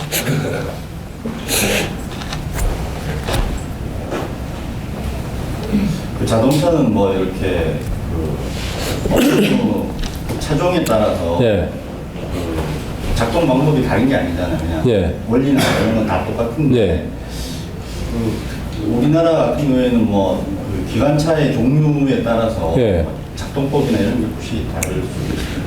기본 원리는 똑같은데 작동법은 조금씩 다르고요. 그래서 새로운 차종이 도입되거나 아니면 다른 차종을 하려면 면허도 따야 되는 경우도 있고요. 또 면허가 있지만 그 대상 차종이지만 신형이 도입될 때는 거기 그 실제로 이제 훈련하고 시뮬레이터도 하고요. 계속 이 적응 훈련을 해서 익숙해진 다음에 이제 승무를 하게 됩니다. 그래서 과거에는 굉장히 기계장이 복잡하고 이 힘을 하는 게 많았는데 이제 이 컴퓨터 시스템이 등장하면서 이 힘은 이제 육체적 힘은 많이 안 드는데 굉장히 많은 또 신경들을 써야 하는 장비들이 구비돼서 굉장히 이제 이렇게 단순한 노동은 아닌 거죠. 근데 운전 되게 재밌어요. 자동차 운전보다 훨씬 재밌어요. 네. 철도들이 많이 사라졌잖아요. 네. 저는 잘은 모르는데 네. 그 남해 쪽에 이렇게 지나가는 삼당진부터 이렇게 시작해서 네. 지나가는 비둘기인가 뭐 이런 예, 거. 예, 경전선 예. 삼양진에서 진주까지 처음에 1905년도에 만들어지거든요. 그 철도 노선 같은 게 예. 정말 가보고 싶었어요. 예. 그리고 이렇게 해서 올라가는 예. 거잖아요. 예. 그런 것들도 좀 가보고 싶었어요. 스위치백 구간도 없어졌습니다. 예. 그런 것들이 지금 다 사라졌더라고요. 예. 제가 가려고 했더니 그거 네. 사라졌어요. 그래서 경전선은 이제 새롭게 복선화 시켜서 이 노선을 이제 좀 빨리 갈 수 있도록 워낙 과거에 지어져서 구불구불한 선로를 피는 작업이 됐고요. 그리고 경전선 같은 경우는 처음에 이게 삼양진에서 마산, 마산에서 진주, 또 진주에서 순천 이렇게 해서 쭉 구간데다가 1968년도에 이게 다 연결이 됐거든요. 근데 그 노선들은 굉장히 예뻐서 비둘기호가 다니지 않지만 다른 열차를 타면 갈 수 있어요. 그리고 꽤 노선이 길어요. 그래서 저는 이제 한 내년 봄쯤에 경전선 답사를 한번 갈 거거든요. 근데 그렇게 이렇게 여행을 하게 되시면 곳곳에 진짜 맛있는 막걸리 집과 손두부집 이런 집들도 있고요. 또 이 마산 쪽 가면 진짜 맛있는 찜집과 횟집도 있고요. 그래서 이렇게 한 1박 2일이나 2박 3일 휴가 내셔서 삼양진부터 이렇게 출발하는 열차를 한번 타보시면, 그러니까 비둘기호는 옛 맛을 정치는 없지만 얘도 이 시골 마을의 옛 철길과 같이 달리면서 시골 마을의 정치를 느낄 수 있는 그런 것들은 경험하실 수 있을 것 같아요. 근데 스위치백 구간은 나안정역이라고 해서 이제 태백선 이쪽에 있는데 그 구간은 이제 새로 터널이 뚫렸어요. 그래가지고 이제 마지막 구간, 그러니까 한국의 유일한 스위치백 구간인데 없어졌죠. 되게 재밌는데. 근데 그 구간들이 되게 예쁘잖아요. 예. 그 구간들은 이렇게 조금 비용이 좀 든다고 하더라도 관광적인 측면이니까 아니면 그 지역에 살고 있는 주민들의 생활적인 면에서 그렇죠. 좀 유지시킬 필요가 있지 않을까? 그 생각이 좀 들더라고요. 예, 맞습니다. 예. 혹시 그런 구간들이 부활될 가능성이? 근데 이제 저는 제일 안타까운 게 지난 12월 2일 날 동해남부선 일부 구간이 이제 운행 중단됐거든요. 근데 그래서 저는 이제 그게 중단되기 전에 3일 전에 아는 분들하고 같이 마지막 구간을 이렇게 답사하고 왔는데, 제가 만약에 철도 그런 설계나 이런 기획을 한다면 철도가 갖는 효율성도 있지만 어떤 문화적 가치, 또 자연적 가치, 그리고 그것이 담고 있는 역사적 가치도 있거든요. 그러니까 송정역 같은 경우는 되게 아주 오래된 역이고, 그리고 그 역이 갖고 있는 역사가 또 있어요. 근데 이런 것들이 운행이 정지되면서 그냥 무슨 관광 자원을 한다 하더라도 그건 박제화된 거고 살아있지 않는 거거든요. 그러니까 옛날에 이렇게 아름다운 역이 있고 여긴 열차가 다녔었대 이런 게 아니라 동해남부선 송정역을, 그러니까 이 해운대에서 송정역 구간이 진짜 아름다운 북태평양을 보고 계속 절벽 위를 달리는 구간이에요. 이런 구간을 없애기보다는, 근데 그 우회 노선을 좀 빨리 간다고 한 7분인가 11분 빨리 간다고 직선화 시켰거든요. 저는 한 15분 돌아가더라도 받아보면서 달리고 싶어요. 그래서 그런 공사를 하더라도 여기에 어떤 이 경제학자들만 또는 이 건설사들만 참여하는 게 아니라 철도에 대한 문화적 역사적 가치까지도 반영할 수 있는 사람들이 모여서 어떻게 하면 최적의 이런 노선들을 구현할 수 있는지를 개량을 하더라도 이런 것들이 좀 논의되는 사회 시스템이 만들어졌으면 좋겠는데, 그런 것들이 구조적으로 막혀 있어요, 한국 사회는. 그게 안타깝죠. 근데 그거에서 그러니까 저는 문학자들의 소설가의 책임도 있다고 생각하는데 이문열 소설을 보면은 네. 이문열 소설에는 철도가 굉장히 많이 나왔고 이 소설 같은 경우도 철도가 굉장히 많이 네. 드라마에 많이 나와요. 네. 근데 우리나라 드라마나 네. 예를 들어서 소설은 철도를 어떤 배경으로 하는 게 별로 없다는 생각이 드는 게 왜 그러냐면 저 63년생인데 그 철도에 대한 기억이 어떤 거냐면 말씀하셨지만 그때 엄마가 나를 업고 네. 이 짐칸에 이렇게 네. 콩벌콩 할 때에서 겨우 이러고 4살 때인가 3살 때 갔어요. 그래서 철도에 대한 기억이 굉장히 안 좋아요. 네. 그러니까 그런 부분인데 그 후에 실제로 어떤 예를 들어서 나 같은 사람이 작가가 많은지 모르지만 아까도 말했지만 그 철도의 눈물에 나오는 그런 광경을 저는 잘 몰라요, 사실은. 그러니까 근데 그 부분들을 어떻든 간에 지식인이라든지 예를 들어서 네. 이런 부분들의 역할들을 했으면 모르는데 저가 제일 웃긴 게 그 가을 동화라는 그 영화를 네. 아니 그 드라마를 보면 뭐 어디 이렇게 굉장히 그 멋있는 데가 있어요. 네. 그래서 거기가 굉장히 넓은 데인 줄 알았더니 네. 2발 가면 바로 임대라고. 근데 화면에서는 굉장히 멋있어 보여요. 그러니까 이게 그런 건데 하여튼간 저가 보기에는 철도 여행 하는 그것도 저도 전국을 대부분 다 돌아다니는데 철도 여행을 통한 그러니까 네. 한국을 구경하는 그건 없어요. 주로 다 도로가 많아요. 그렇죠. 네, 어느 도로 많고, 그러니까 그런 부분들도 뭐 저희가 해야 되는 부분들인 것 같은데, 그러니까 저는 사실 철도의 눈물을 보고 진짜 눈물을 흘렸어요. 그렇게 멋있는 데가 있다고 생각도 안 했고요. 그러니까 나는 그 눈물이 어떤 눈물이냐면 이걸 몰랐다는 게 눈물이 났어요. 네. 작년 그 총선 때 네. 제가 이제 그때 그 노원구에서 선거운동을 네. 했어요. 그때 이제 철도공사 사장 출신 네. 그러니까 그 갑자기 공약을 중간에 바꿔서 메인 공약을 바꾸면서 네. 제기한 게 이제 노원까지 이제 KTX를 연장합니다.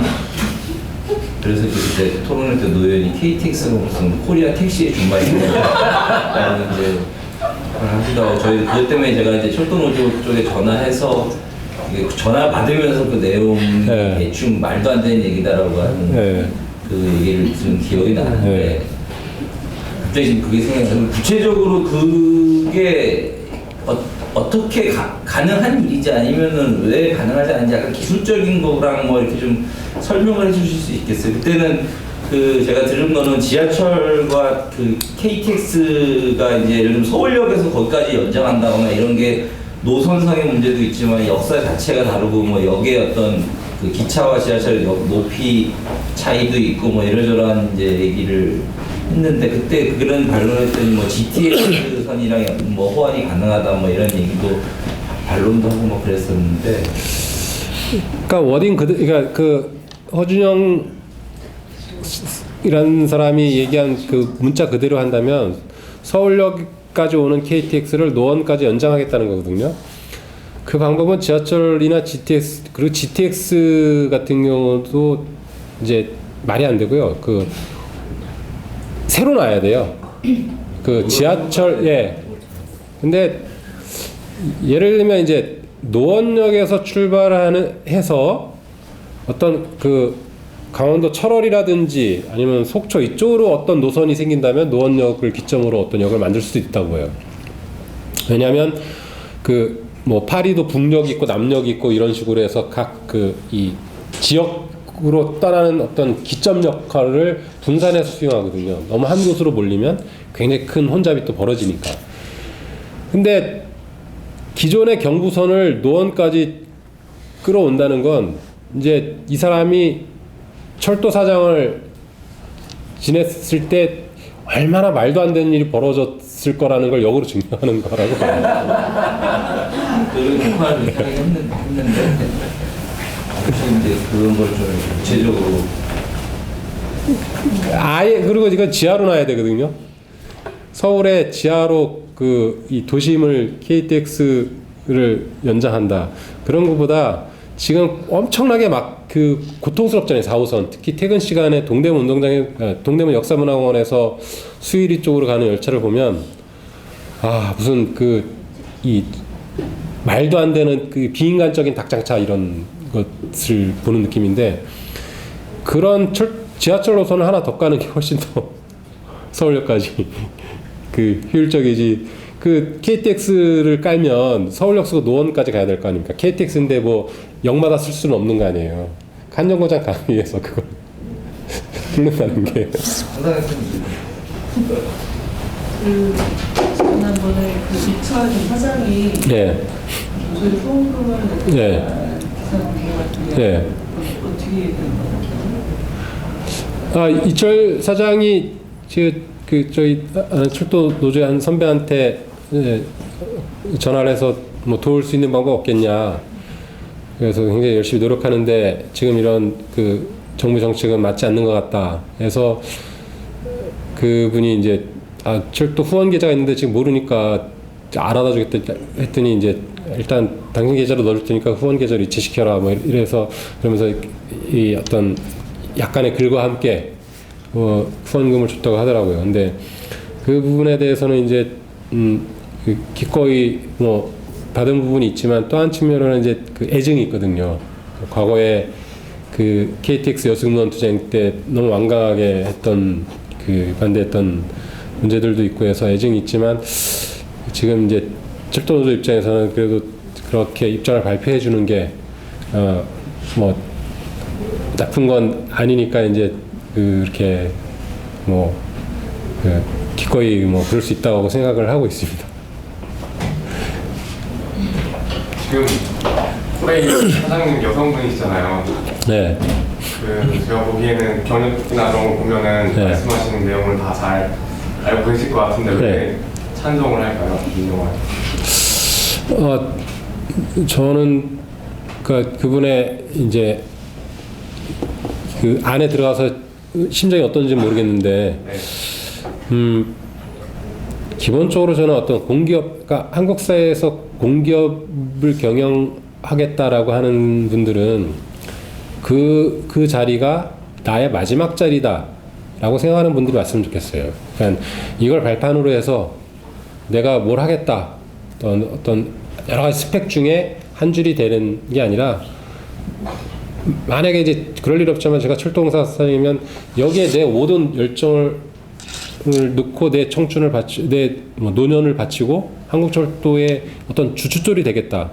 그래서 여기 퇴직하게 되면 그 어떤 그 공을 받아서 뭐 다른 일을 시키는 건 나중에 문제고, 그건 나중에 문제고, 일단은 이 철도에 내 뼈를 묻겠다라는 각오로 고민하고 자기 양심을 갖고 일을 한다면 정말 좋은 철도나 또는 다른 공기업도 마찬가지죠. 그리고 그런 사람들이 그런 공기업의 성과로 다른 일을 하게 되면 더 잘할 수 있을 것 같아요. 그래서 근데 이제 허준영 사장도 그렇고 많은 분들이 어떻게든 공기업 사장을 한번 해보고 또 이렇게 기관장으로서 경력도 쌓고 그리고 결국 여의도로 가야 되는 어떤 발판으로 생각하게 되면 그거는 이제 그 공기업도 비극이고 또 우리 그 공기업을 이용하는 우리 일반 국민들한테도 결코 좋은 일은 아니라고 봐요.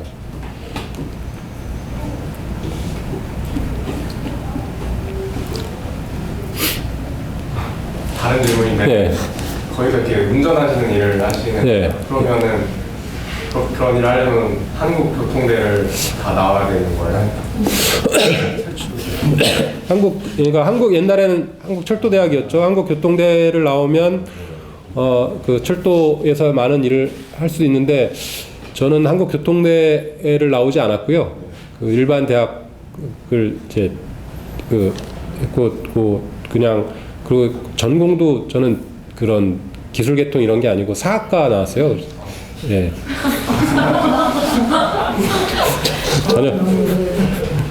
전혀 무관한. 근데 이제 먹고 살 길이 뭔가 고민하다가 우연히 이 서점에 가서 포스터 보고 저거 하면 되게 재밌겠다. 나 기차 운전 되게 잘할 것 같은데 해가지고 시험을 봤던 기억이 있는데 지금도 이제 입사하는 신입사원들을 보면 철도 대학생도 있지만 그렇지 않은 대학생들도 꽤 있습니다. 그래서 만약 희망을 하시면 꼭 내가 나 철도대에 안 나왔는데 교통대학생이 아닌데 어떡하지 걱정하지 마시고 여러 가지 다양한 루트들이 있으니까 고민을 해보시면 예? 대학 안 나와도 됩니다. 대학 안 나와도 되고요. 저는 이제 그런 제안도 하고 싶어요. 첫째로 이 공기업의 일정 비율은 무조건 고등학교 졸업생들에게 이 그러니까 입사 자격을 주자. 그래서 지금은 그러니까 대학을 가는 이유가 내가 정말 하고 싶은 공부 때문이 아니라 대학을 나와야만 먹고 살 수 있으니까 하는 거잖아요. 그래서 제가 그렇거든요. 철도 입사 시험 보는데 옛날에 막 영어 시험 보고 그럴 때 토익 점수 이런 거 아무 필요 없어요. 제가 이 열차 운전하면서 영어를 써본 적이 없어요. 가끔 욕할 때 말고는. 근데 한 번도 안 쓰는 영어를 입사 시험에 자격 어떤 시스템이나 어떤 스펙용 요구로 하는 게 말이 안 되잖아요. 그래서 저는 공기업의 어떤 입사 절차나 이런 것들도 각 회사별로 필요한 규정을 만드는 것도 좋겠지만 나라가 특정하게 일정한 자격을 좀 조율하게 해서 최소한 입사자의 30% 정도는 고졸로 들어와서 거기서 충분히 기술을 익히고 저는 사학과 안 나왔어도 지금 제 고민하면 고등학교 졸업하고 철도에 와서 기관사를 해도 아무 하자가 없었을 거라고 생각을 해요. 근데 그렇게 고등학생들도 충분히 좋은 공기업에 와서 자기 생활을 할 수 있고 이 사회에 기여할 수 있는 길이 있다면 난 너무 철도가 좋아. 근데 왜 대학 가? 그냥 기관사 하지. 이런 분위기가 만들어질 것 같은데 근데 이제 한국 사회 이런 학력 인플레 이런 것이나 스펙 쌓기 이런 것들 때문에 다 희생자가 되는 것 같아요. 제가 질문이 하나 있는데 지금 노조가 있는 직장 잃어가면서까지 열심히 지금 싸우고 있는데 정부에서는 운영하면 아니다라고 문가림을 하고 있고 그런 상황에서 계속 투쟁한다고 해서 선생님이 보는 관점에서 운영하면 안 될 가능성이 있나요? 저는 그럼 만약에 저희가 투쟁을 해서 저도 이 투쟁을 하지 않았다면 이 투쟁을 이런 파업을 안 하고 그냥 정부가 하는 대로 갔으면 나중에 지분을 아주 쉽게 매각할 수 있을 것 같아요. 근데 저희가 이런 문제를 제기하고 소발 KTX가 주식회사고 이 주식을 민간 매각할 가능성이 있고 정관에 못 박는다 하지만 얼마나 위험하냐 할 때 대통령까지 절대 아니다라고 장관부터 하잖아요. 그러면 나중에 말은 쉽게 바꾸지만 또 이 문제 가지고 또 계속 사회적 문제를 제기할 수 있고 그래서 저는 침묵하는 것보다는 계속 문제의 여지를 남겨두고 저희는 그래요. 우린 이번 싸움 이길 수 없다. 왜? 정부를 상대로 해서 싸워서 이겨본 적이 없거든요. 다 질 줄 알고 있어요. 노동자들도. 근데 질 줄 알지만 우리가 싸우지 않으면 향후에 철도의 공공성들은 더 쉽게 무너질 것이다. 그러니까 이게 침몰할 줄 알지만 그래도 멋지게 바이올린 한번 키고 가자. 이런 거죠. 타이타닉호에서. 굉장히 멋있는데요. 감동이 있는데 거기에 따른 희생이 너무 커서 옆에서 보는 저희 당사자도 미치겠습니다. 혹시 철도라는 부분이 좀 대체하기가 힘든 부분이잖아요. 고도의 기술력이 있어서 그런 부분이 걱정하시는 거 아닌가. 지금 피해자가 굉장히 많이 됐는데 그분들 이후에 어떻게 되는 건가요? 제가 아까 소개해드릴 때 현직 기관사라 했는데 지금 현직은 아니고요. 며칠 전에 직위해제돼서 전직입니다. 제 자신의 얘기도 한데요. 근데 그런 것도 있죠. 다 잘라라, 누가 운행하나 보자. 예?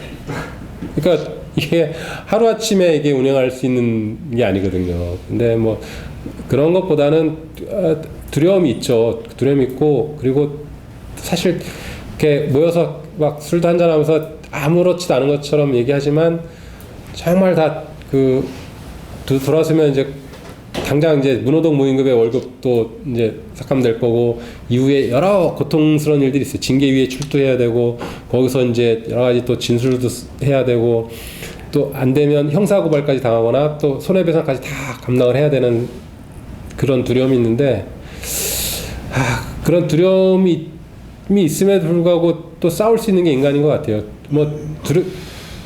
두렵지 않고 이렇게 한다면 신의 영역일 수도 있겠지만, 그래도 그러니까 이제 우리 기관사들 밴드가 있는데요. SNS. 근데 이제 그 중에 멘트 중에 하나가 2번 눈물을 흘린다고 그러더라고요. 사람은. 근데 남들로부터 소외돼서 혼자 있을 때거나, 아니면 너무 좋은 소중한 사람들이 같이 있어서 형제를 느낄 때 눈물이 난다고 하는데, 지금 파업 투쟁을 하면서 다 모여있거든요. 집에 안 가고 모여있으면서 술도 먹고 얘기하면서, 우리가 진짜 어렵고 힘들지만 간만에 이렇게 모여서 언제 한번 놀아봤냐. 저희들 다 2명씩 한쪽으로 계속 돌아다니기 때문에 이렇게 전체가 한꺼번에 보이는 일은 진짜 파업 아니고서는 불가능한 거거든요. 그래서 그 과정에서 서로 안녕하시냐 묻고 있고, 좀 힘들지만 잘 쌓아나가자. 그리고 향후 어려운 들 있지만 끝까지 우리가 좀 보듬고 가자. 이러면서 아직까지는 건강하게 가고 있는데, 근데 이런 것들이 또 현장이 여러 가지 약화되면 또 쉽게 무너지기도 해요. 그러면서 이 강성 맨날 투쟁만 하냐 이런 편이 있는데, 이제 철도노조도 과거에 그랬는데, 지금은 많은 조합원들이 투쟁 위주의 강성노조가 우리를 이끌어서 지금 싸우고 있다 이렇게 생각하지 않고, 제가 이제 놀라울 정도로 사실은 저는 철도파업이 이렇게 오래 갈 줄 몰랐어요. 진짜로. 집행부나 이런 문제, 과연 현장의 조직력이 버틸 수 있을까 이런 걱정을 했는데, 의외로 아주 건강하게 조합원들이 싸워주고 있어서 서로 감사하고 있어요. 예, 하여튼 그 기존의 민영화 싸움 쭉 해오고, 철도는 2000년부터 기존과 어떻든 간에 이번에는 언론의 이렇게 국민들의 호응도나 이런 것들이 굉장히 높다, 이런 얘기들이 나오는데, 느끼는 게 어느 정도 차이, 이전에 어떻든 간에 저희는 기억을 잘 못하지만 실질적으로는 민영화 싸움들을 해온 거잖아요. 저희는 이제 이번에 진짜 많이 느끼는 게, 과거에 이제 파업이 끝나고 돌아오면 파업에서 진 것보다 한이 맺힌 조합원들이 많았어요. 그러니까 말도 안 되는 왜곡 보도와, 그리고 댓글에 그런 기존 노조 새끼들 시청 강경에 다 목매달아라 막 이런 것들이, 능지처참해야 되고, 특히 IMF 끝나고 막 2000년대에는 지금 다 고통받고 있는데, 저 XX들은 지금 편한지 모르고 저러고 있으니까 내가 기관총 있으면 다 쏴주겠다 막 이런 거기에 막 온갖 올소 막 그래가지고, 근데 거기에 힘입어서 언론 보도조차도 진짜 한이 맺히도록 보도를 하는 거죠. 근데 지금도 이제 되게 편파적인 보도를 하지만 과거처럼 그렇게, 그러니까 한 번은 지난 파업 때, 2009년 파업 때 어떤 일이 있었냐면, 중앙일보에 일면 톱 기사로 철도 파업으로 서울대 면접 시험 보러 가는 학생 에서 떨어져. 그래서 그때 댓글이 진짜 말도 못하게 달리고요. 그리고 진짜 막 칼 갖고 와서 그 젊은 청춘 어떻게 할 거냐. 걔 중학교, 고등학교 수많은, 그리고 서울대라니까 얼마나 또 뻑합니까. 진짜 이 인재를 너희들 파업 때문에. 근데 그게 다 오보로 드러났거든요. 오보로 드러났고 관계도 없고. 근데 그리고 소송에서 이겼어요. 정정보도를 내는데 이미 파업 끝나고 한 6개월 뒤쯤에 일면 토끼사로 난 그 기사가 한 5, 6면 쫙 뒷면에 사회면 제일 끝에 한 요만하게 몇 월 며칠자 철도노조 파업 관련 무슨 기사는 사실과 다름으로 뭐 바로잡습니다 이렇게 나가는 거야. 아무도 안 보는 데다. 그러니까 진짜 그 조중동이라든지 이런 보수 언론들이 하는 행태를 보면 소설을 써가지고 이 사람들을 현혹시키고 진짜 약자들에 대한 고통을 가중시키는데 그런 것 때문에 일반 조합원들은 굉장히 고통을 받았는데 지금은 막 댓글 보는 재미로 살아요. 그게 저기 정의당의 정치였다고 예. 그 파업 전에 저는 이게 당원인데 예. 그 파업 전에 그 캠페인 같은 것들 예. 그다음에 이렇게 자료 같은 거 계속 나오고 예. 저 예. 여차 기관사가 예. 말하는 뭐 예. 진실 이런 거 막 나오고 예. 이런 것들이 굉장히 도움이 됐다고 생각했고 예. 제가 지하철 타고 다니거든요. 예.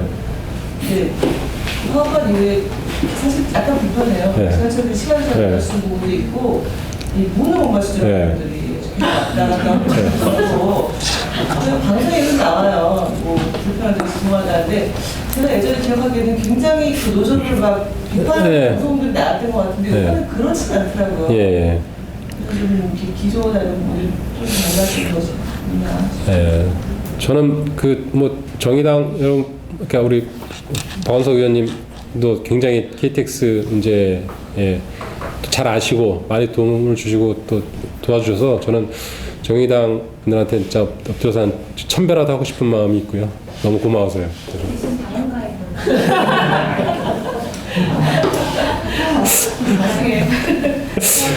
나중에 제가 내일 노동당 또 가서 하거든요.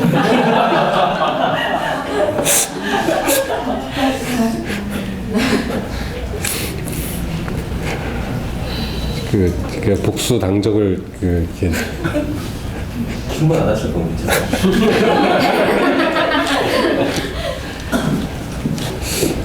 하여튼 정의당에 대한 진짜 무한한 제가 감사의 마음을 갖고 있습니다.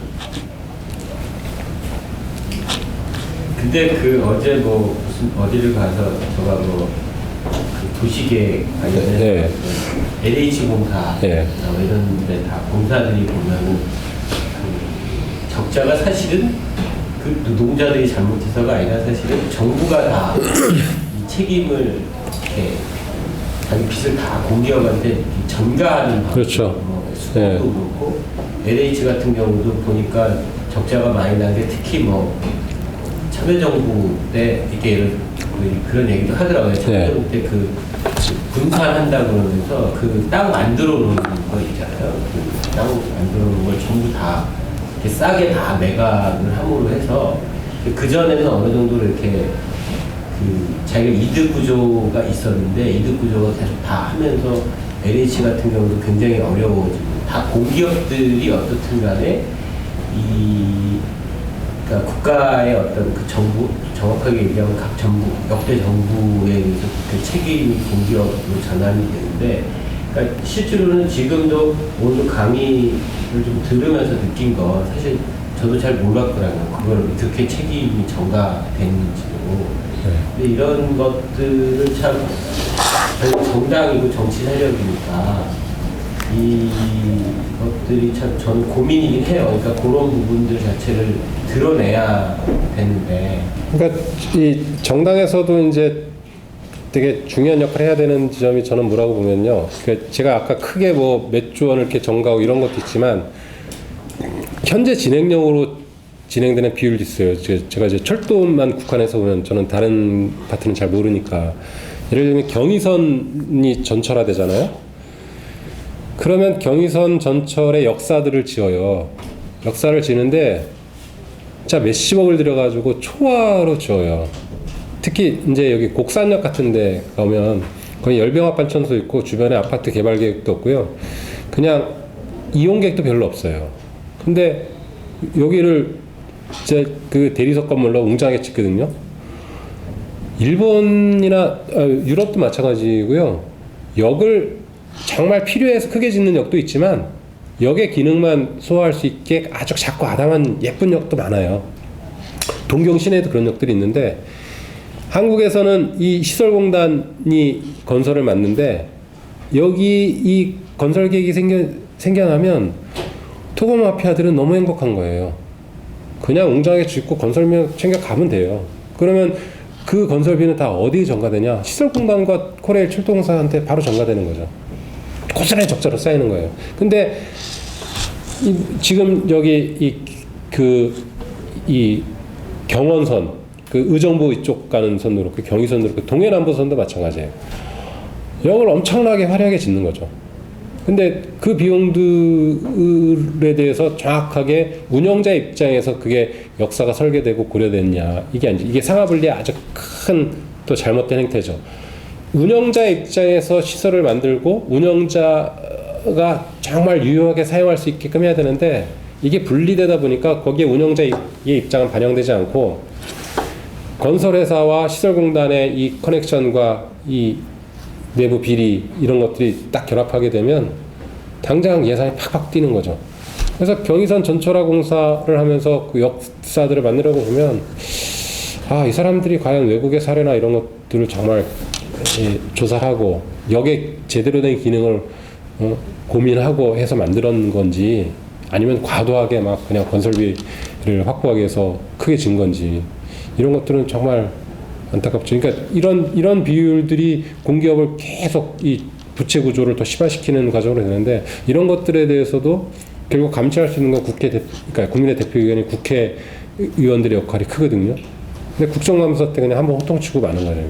근데 그 이후에 이런 것들이 계속 재발되지 않거나 또는 과거 했던 것들에 대해서 정확히 책임을 묻는 이런 일들이 집행이 되는 게 한국의 어떤 공기업이 갖고 있는 마피아들이 장악한 부분들을 손떼게 하는 데서 되게 중요한 역할을 할 수 있을 것 같아요. 다른 말하면 이제 철도사도 하면 유럽애를 많이 들잖아요. 근데 이제 유럽에는 좋은 애가 있고 이제 안 좋은 애가 있고 영국 같이 이제 수많은 상황에서 운영을 하고 있고 뭐 스웨덴도 지금 공항과 많이 진행된 걸로 알고 있는데요.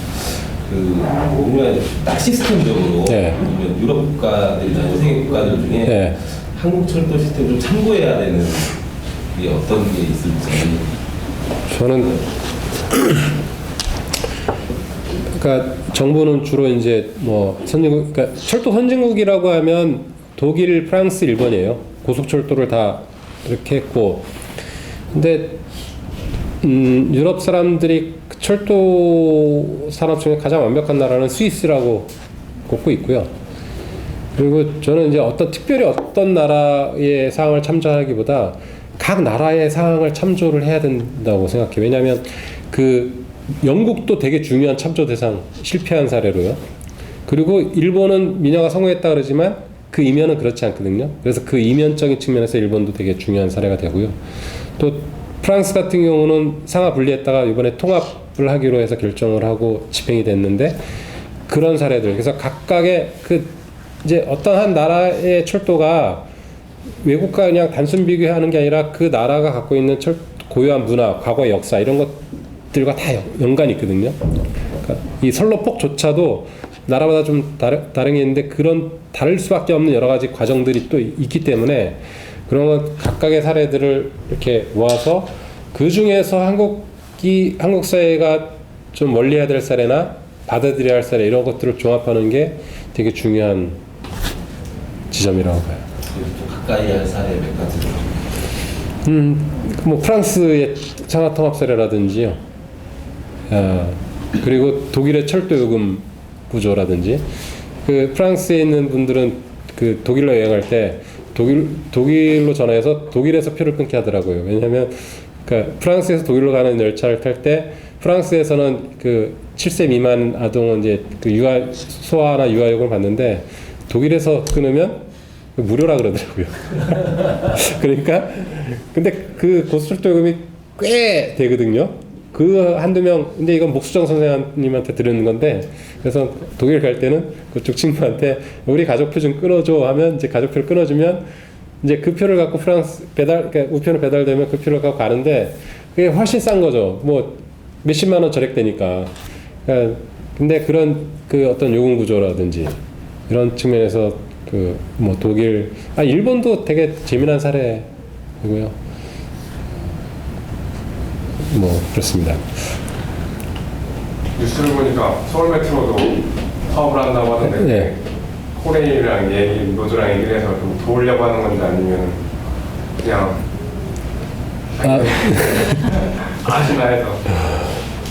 저희는 우리를 도와주기 위해서 파업하는 거로 간주합니다.